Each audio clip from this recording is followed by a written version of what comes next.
case briefs, and so much more. LSData's got what you're looking for.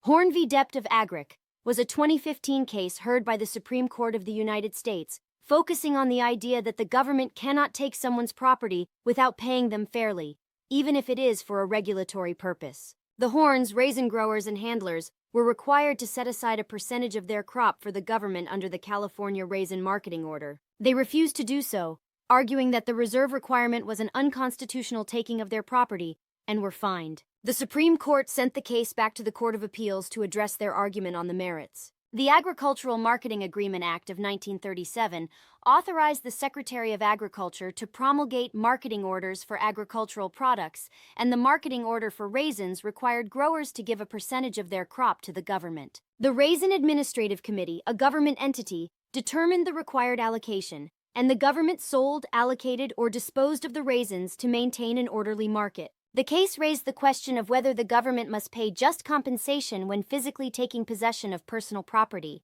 like raisins, under the Takings Clause of the Fifth Amendment. The court held that the Raisin Committee's reserve requirement constituted a taking under the Fifth Amendment, and the Hornes had to be compensated.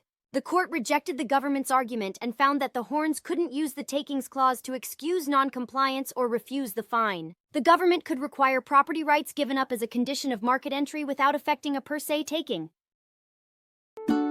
Case briefs, and so much more.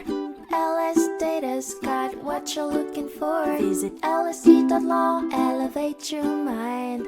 Leave the stress of class behind.